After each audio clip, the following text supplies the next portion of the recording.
The first thing Captain Elara Vance noticed was that the aliens had a terrible sense of humor. She knew this not because of their communication style, which was formal and rigid, or because of their icy stares that suggested condescension baked into their very DNA, but because of the banner they displayed on the orbital station. "Humans don't belong in the stars." It wasn't even well written. The translation software rendered it in blocky common tongue glyphs that flickered in holographic space above the docking platform, glowing like a neon insult for every Terran arrival to see. And today, Elara was leading Earth's first delegation into the Council Station. She was supposed to be dignified, solemn, a pioneer. Instead, she was already suppressing the urge to laugh. Behind her, Lieutenant Arun Malik muttered under his breath. "You've got to hand it to them, Captain. At least they're honest about what they think of us." His eyes narrowed as the banner flickered again, this time accompanied by a smug, automated announcement. "Attention visitors, unauthorized species must remain within designated areas. Violations will be met with force." Elara sighed. "If they didn't want us here, they could have just not sent the invitation." "An invitation to insult us," Arun said, shifting his weight. He was the mission's tactical officer, lean and sharp-eyed, his patience already worn thin by a 2-week journey through council-controlled warp lanes where every checkpoint had treated their ship, the Horizon's Call, like a pest to be contained. "Makes you wonder if we're here as guests, or as the evening's entertainment." "Both," Elara said dryly. "The Council always loves a spectacle." The delegation moved forward through the docking arm, their boots clanging against the polished alloy. The Council Station loomed beyond the viewport, a sprawling megastructure wrapped around a gas giant, glittering like a crown of steel and crystal. Hundreds of species came and went, sleek insected envoys, towering furred warriors, delicate avians with glassy wings, and all of them paused to glance at the humans with poorly veiled curiosity, derision, or amusement. Humanity had only been spacefaring for a century, and it showed.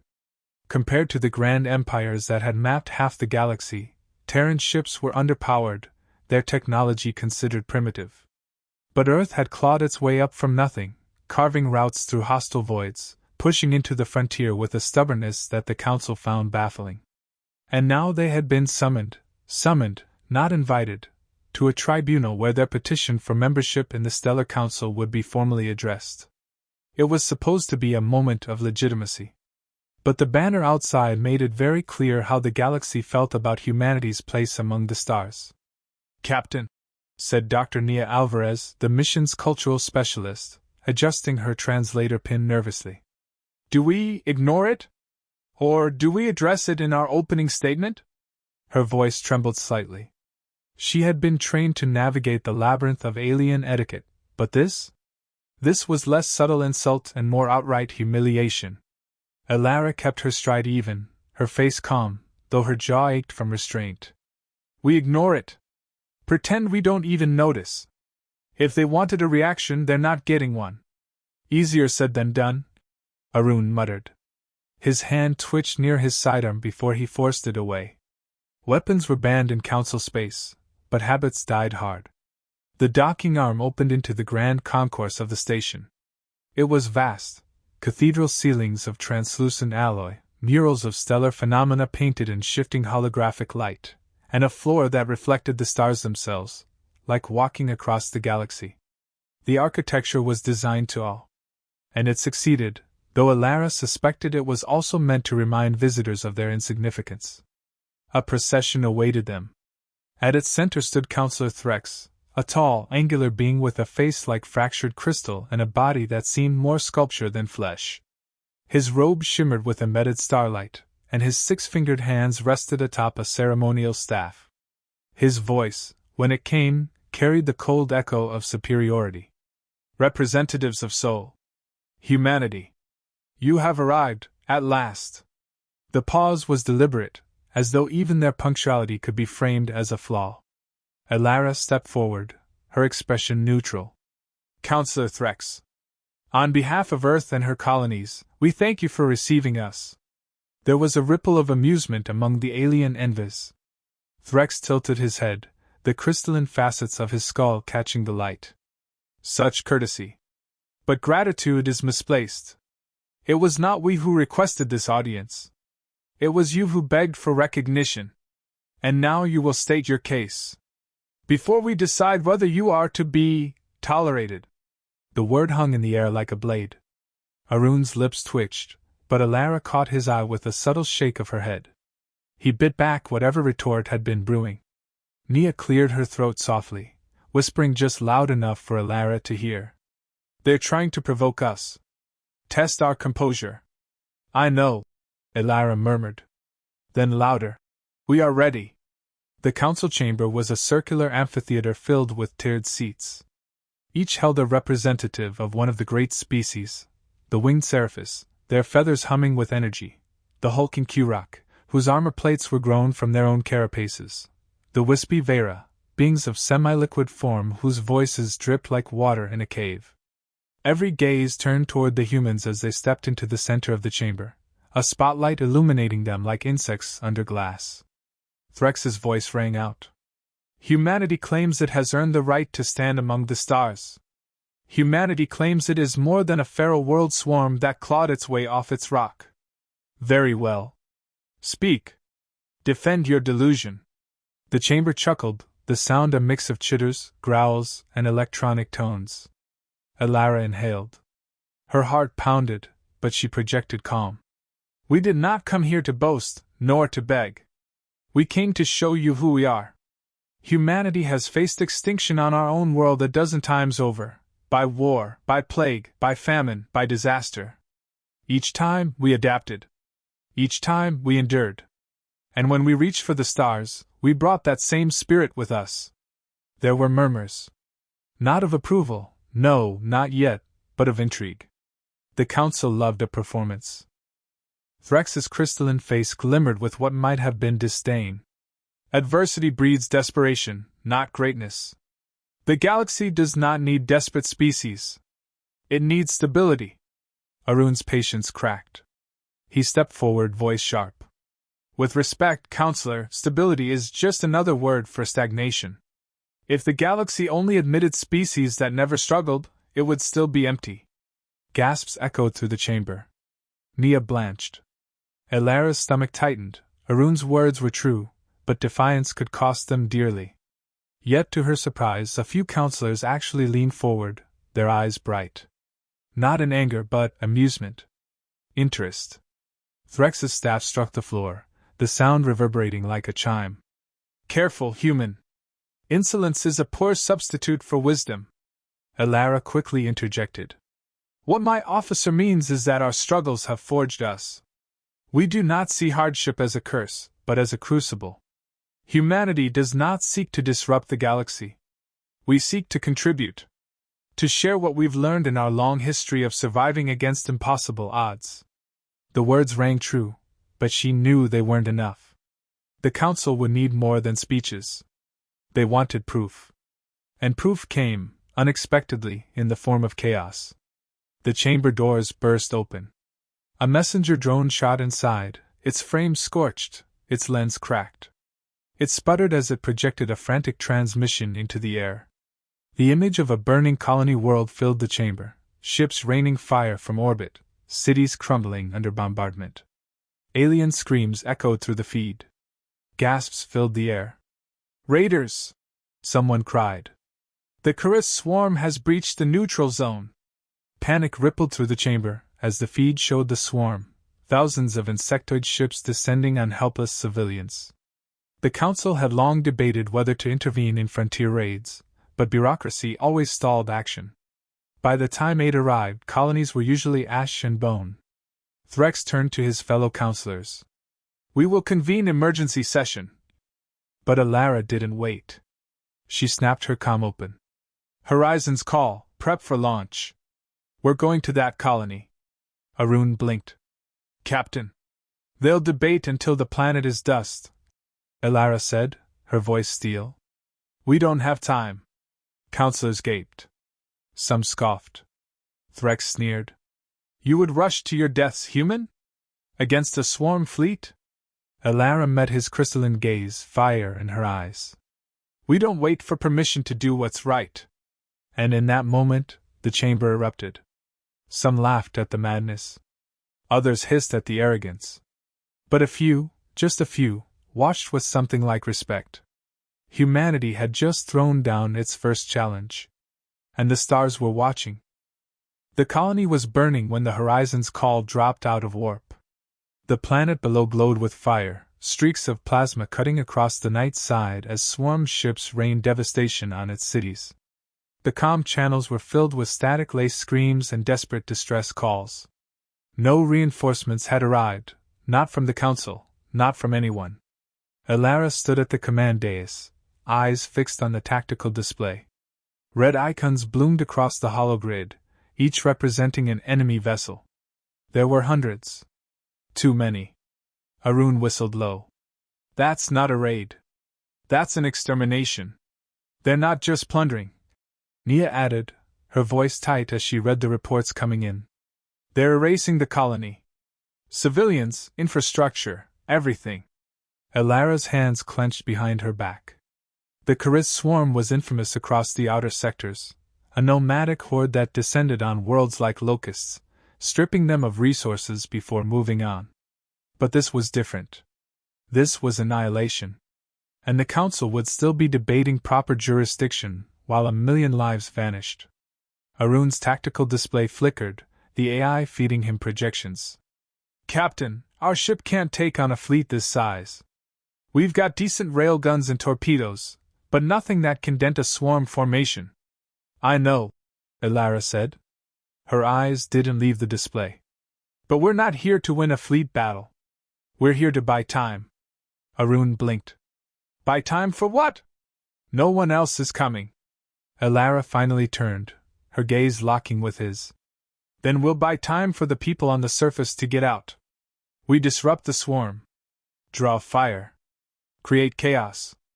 Anything to slow their advance long enough for evacuation transports to launch. Arun's jaw tightened. He wanted to argue, but he didn't. Because in his gut, he knew she was right. The ship's AI, a crisp voice named Argo, chimed in. Probability of survival if engaging swarm fleet, 3.7%. Sounds generous, Arun muttered. Nia swallowed. Captain, even if we do slow them down, how do we signal the colonists? They'll never believe help is coming. Not after being abandoned so many times. Elara's lips curved in the faintest, most dangerous of smiles. That's the thing about humans, Doctor. We don't ask for belief. We prove it. The horizons called dove into the swarm like a wolf among jackals. Its railguns thundered, spearing enemy corvettes with tungsten slugs. Torpedoes streaked through the void, detonating with bursts of electromagnetic fury that scrambled swarm formations. The swarm vessels were sleek, insect-like, their hulls glistening with organic plating that rippled as they maneuvered. Multiple bogies incoming! Arun shouted, hands dancing across his console. They've locked on us. The ship shuddered as plasma fire slammed into its shields. Warning lights flared across the bridge. Keep us moving! Elara barked. Don't give them a stationary target. The horizon twisted, rolled, dove through the chaos. It wasn't the strongest ship. It wasn't the fastest. But it was human-built, patched, over-engineered, and armed with tricks the swarm had never seen. Launching decoys! Arun yelled. Pods streaked away, exploding into clouds of reflective chaff that scrambled enemy targeting. Countermeasures holding, barely. Argo, amplified distress signals on all frequencies, Elara ordered. Make sure every colonist knows, humanity came. Broadcasting, the AI replied. A voice crackled across the comms, raw with disbelief. This is Colony Ashura. Is that a Terran ship? This is Captain Elara Vance of the Horizon's call. Elara answered, her voice steady even as another blast rocked the hull. We're here to hold the swarm back. Begin evacuation immediately. Use every transport, every shuttle, anything that can get you off-world. There was silence then, by the stars. We thought no one would come. Arun grinned through the chaos. Looks like they believe us now. But belief wasn't enough. The swarm regrouped. Hundreds of ships folded inward, converging like predators scenting blood. "Captain," Argo intoned, "their formation suggests intent to encircle. Probability of escape path closing within 3 minutes. They want us boxed in," Arun said. "Then we break the box." Alara's mind raced. She had one chance, one card to play: the Horizon's experimental drive, a half-tested human innovation the Council had dismissed as unstable. "Prepare the pulse drive." Arun's head snapped around. "That thing barely passed trial runs. We light it here, it could fry our systems. Or it could fry theirs," Alara shot back. "And right now, that's a risk I'm willing to take." Arun stared at her, then gave a grim nod. "You're the captain." The pulse drive was humanity's answer to swarm tactics, a directional shockwave that turned a ship's warp field into a weapon. Risky. Unpredictable. But devastating in close quarters. The swarm tightened its noose. Ships closed in on every vector, plasma fire stitching space with deadly light. The Horizon shields buckled, alarms screaming. "Drive charged," Argo reported. "Do it," Alara said. The Horizon's hull glowed as the pulse built, energy crackling along its spine. Then, with a thunderous surge, it released. Space itself rippled. A wave of distorted gravity blasted outward, smashing into the swarm fleet. Dozens of enemy ships spasmed as their drives collapsed, their hulls tearing apart under the stress. Others were hurled off course, colliding with each other in a chain reaction of fire and debris. The bridge crew clung to their stations as the Horizon shuddered violently, systems flickering under the backlash. For a moment, everything was chaos. Then the display cleared, and the swarm's formation was broken. Arun let out a whoop. "That did it! We tore a hole clean through them." Nia's hands trembled over her console. "But the drive's fried. We can't do that again." Alara exhaled slowly. "Once is all we needed.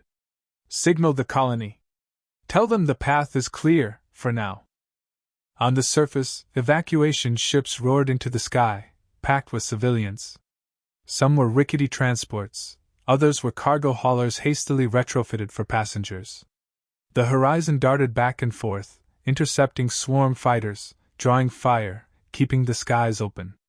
Arun's voice was raw from shouting over the alarms. "That's half the population up already. But we can't hold much longer." Alara's gaze swept the display. The swarm was regrouping again, fury fueling their assault. More ships warped in at the edge of the system, reinforcements pouring in. It was only a matter of time before they were overwhelmed. And yet, she refused to yield. "We hold as long as we breathe," Alara said quietly. "That's the promise we made." The ship shuddered violently as another blast struck home. Flames licked across one of the engineering decks. Systems failed one by one. The Horizon was bleeding. Then came the voice that froze them all. A swarm overlord had opened a direct channel. Its voice was a guttural screech, translated by the calm, foolish prey. "You fight as if you matter. You do not. No human belongs in the stars. You will die here, and be forgotten." The words echoed those of the Council's banner.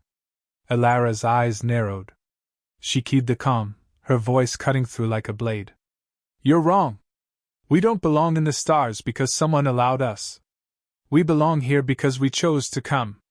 And we don't leave anyone behind." She cut the channel. The swarm roared forward. The Horizon was outnumbered, outgunned, its pulse drive crippled. But still, it fought. Still, it bought seconds, minutes, precious time for transports to escape the planet below. And as those transports leapt into warp, carrying tens of thousands of lives to safety, Alara realized something.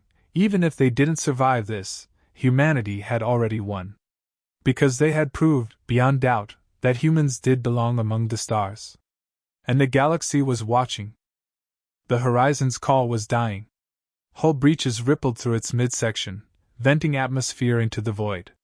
Fire suppression systems flickered uselessly on damaged decks.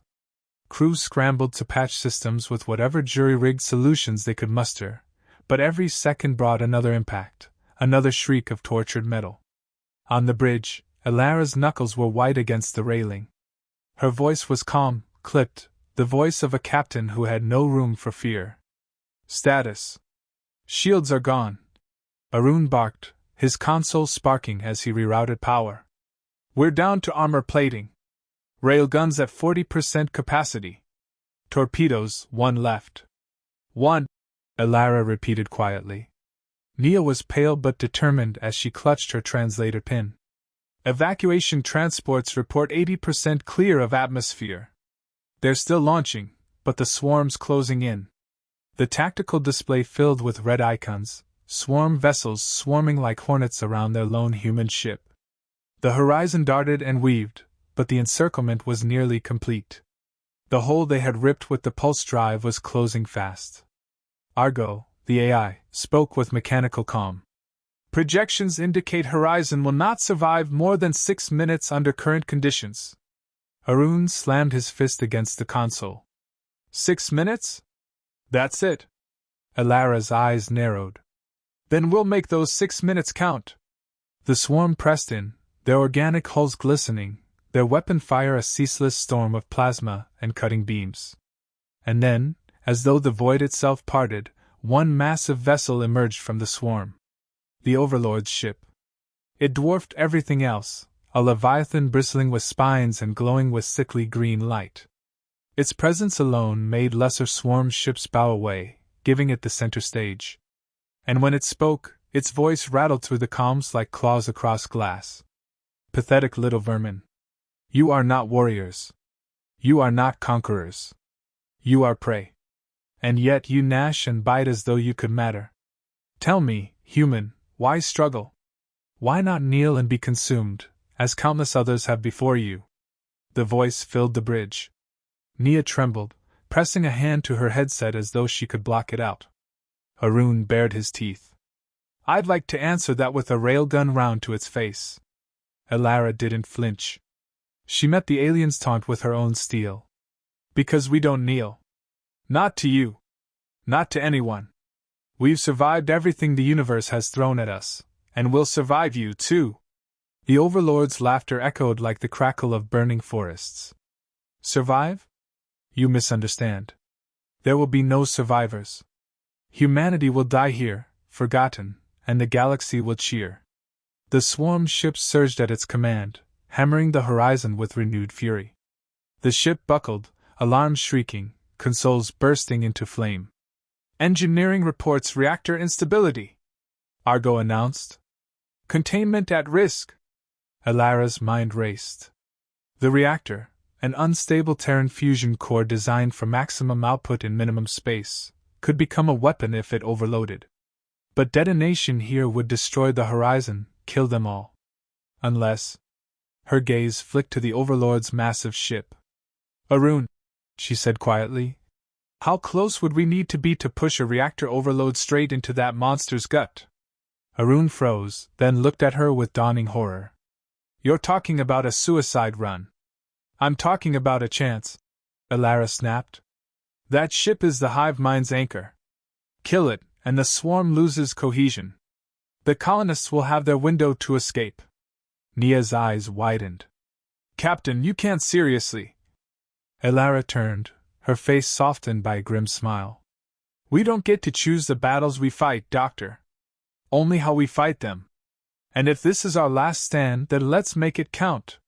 For a heartbeat, the bridge was silent. Then Arun straightened, his voice fierce. Then let's ram the bastard. Nia swallowed hard but nodded.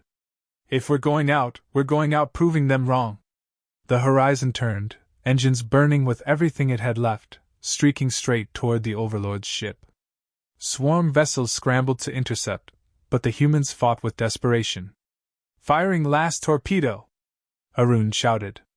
The projectile streaked out, slamming into a swarm cruiser and blowing it apart in a flash of white fire. The horizon barreled through the wreckage, railguns spitting fury, tearing a bloody path toward its target. The Overlord's voice snarled. So, you would hurl yourselves into my jaws? Very well. Die, and be nothing. The Leviathan's weapons lit up, torrents of plasma lancing out. The horizon twisted, shields gone, armor burning away in chunks. Decks ruptured, crews screamed. But still, it flew. Reactor at 90% instability, Argo reported, its voice still maddeningly calm. Critical threshold imminent. Elara's breath came slow, steady. Her hands gripped the railing, eyes locked on the monster ahead. Steady, steady. Arun's console exploded in sparks, slicing his arm, but he ignored it, teeth clenched. We're not gonna make it, we'll be vapor before we're close enough. And then, against all odds, help came. From the void, transports returning from the colony dove back into the fight.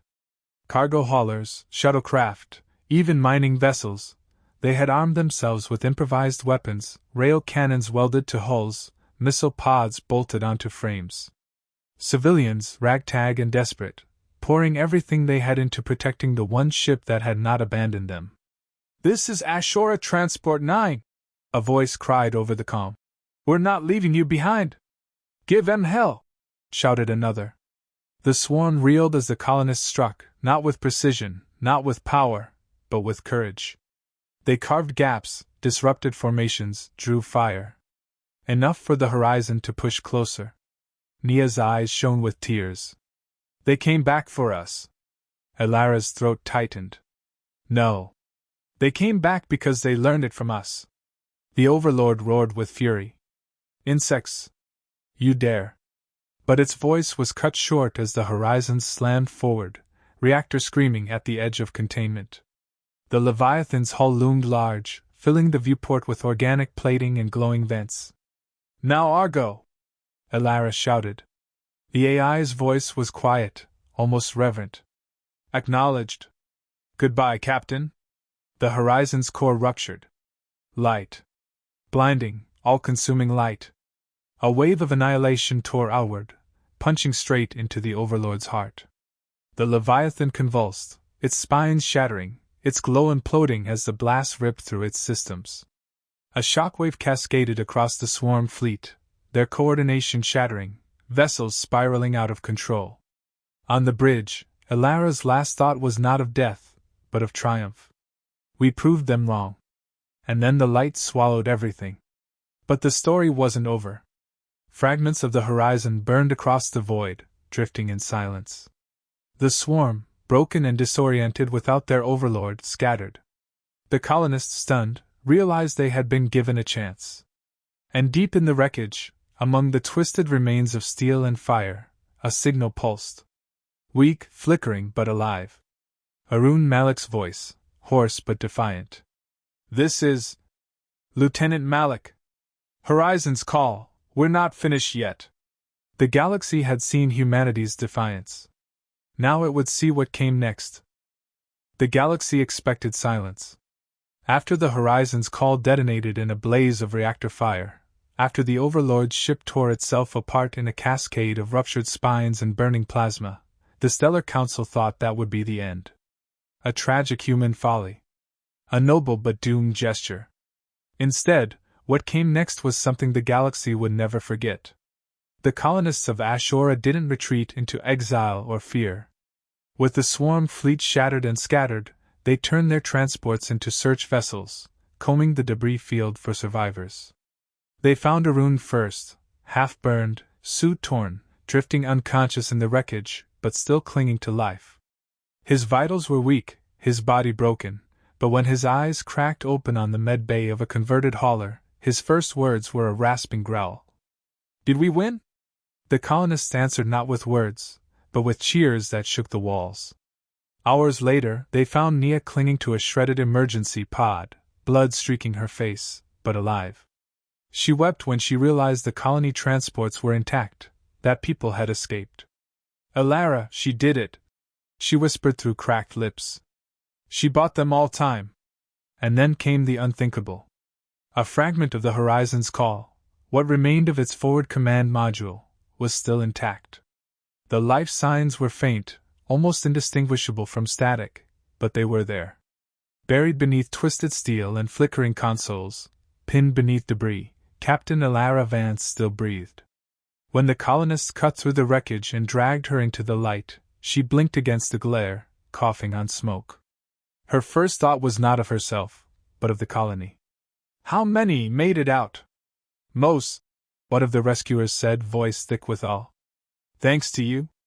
Elara closed her eyes, relief flooding through her battered body. For the first time since they'd left Earth, she allowed herself a smile.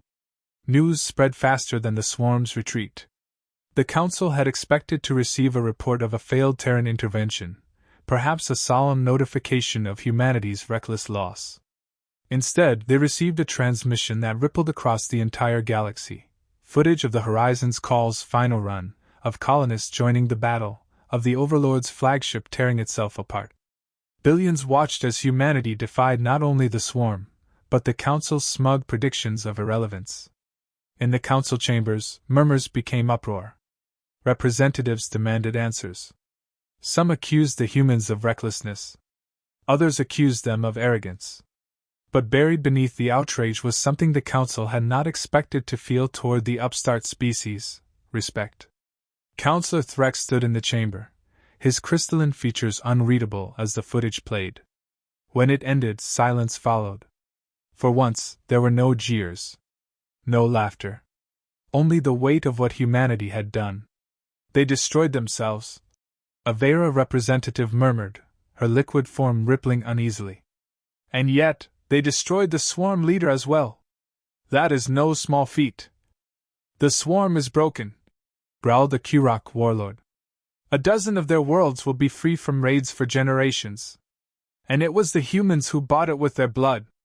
Not all their blood, Threx said quietly, his crystalline voice carrying. Some lived. The chamber buzzed with shock. Survivors. Against all odds. Threx tapped his staff against the floor. Perhaps we were too quick to dismiss them. For weeks, the colonists of Ashura became the center of galactic attention. Their ragtag fleet returned to Council space, carrying with them the battered survivors of the Horizon's Call. Elara, still recovering, walked with a limp but refused to be carried. Arun, arm in a sling, cracked jokes about humans being too stubborn to die. Nia, haunted but unbroken, gave testimony that spread across every media feed in the sector. They were not heroes in the traditional sense, not conquerors, not empire builders. But they had shown something the galaxy had forgotten how to recognize. Sacrifice.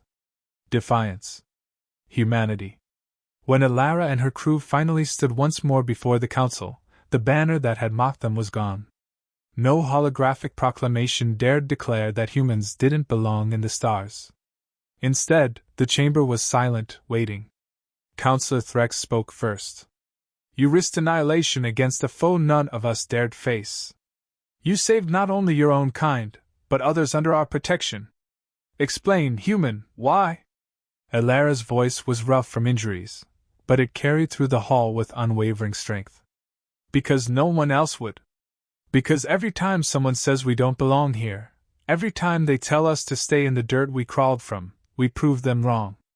We don't wait for permission to fight for what's right. That's what it means to be human. The chamber stirred. A Seraphis envoy spread his shimmering wings. Brash words. A brash species, a Kurok rumbled. But brave. Slowly, one by one, councillors nodded. Even those who scorned humanity before found themselves unable to deny what had been proven in fire and blood. And then, with a crack of his staff, Threx declared, So be it. Humanity will be recognized. Not as petitioners. Not as supplicants. But as a people who earned their place. The chamber erupted, not with laughter this time, but with applause, thunderous and strange, a chorus of voices from 100 species acknowledging the impossible. Elara's chest tightened as she stood straighter, battered but unbowed. Humanity was no longer an afterthought. No longer dismissed. They belong. Later, aboard a medical frigate orbiting Ashura, the surviving crew of the Horizon's Call gathered. They were scarred, limping, stitched together by medkits and stubbornness. But they were alive. Arun raised a glass of synthetic ale, wincing as his sling pulled at his shoulder. To the Horizon! She went out with the biggest damn punch in history. Nia smiled faintly, her eyes red but her spirit burning. To the colony. They showed us we weren't alone. Alara raised her glass last. Her voice was soft, but it carried the weight of every moment they had endured. To humanity. We may not be the strongest. We may not be the oldest. But we'll never stop proving we belong. They drank. And outside the viewport, the stars burned brighter than they ever had. Across the galaxy, stories spread like wildfire. Children of alien species whispered about the humans who challenged the swarm. Soldiers studied recordings of their desperate maneuvers. Diplomats quoted their captain's words. Even enemies paused, considering what kind of people would throw themselves against annihilation simply to give strangers a chance to live. And in the dark corners of the galaxy, where new threats always waited, whispers began. If the humans will do this for others, what will they do when it's their own world on the line? If they fight like this at their weakest, what happens when they're strong? The answer, every species knew, would shape the future. For the first time in history, the galaxy didn't laugh at humanity. They feared them. And respected them. On Earth, when the first official message came back from the Council, it was broadcast across every channel. Families huddled around screens. Colonists on far-flung outposts paused their work. Children in crowded habitats leaned in close. The message was simple. Humanity is recognized. Humanity belongs. The cheer that followed shook cities, colonies, and stations alike. For the first time, humanity stood not as outcasts or interlopers, but as equals beneath the stars. And somewhere, beyond the edge of known space, new stars beckoned. Because for humans, belonging was never the end of the story. It was only the beginning. If you've enjoyed this story and want more tales of humanity defying the odds, proving the galaxy wrong, and showing what it means to be us, don't forget to subscribe to the Void Narratives. More stories await in the stars.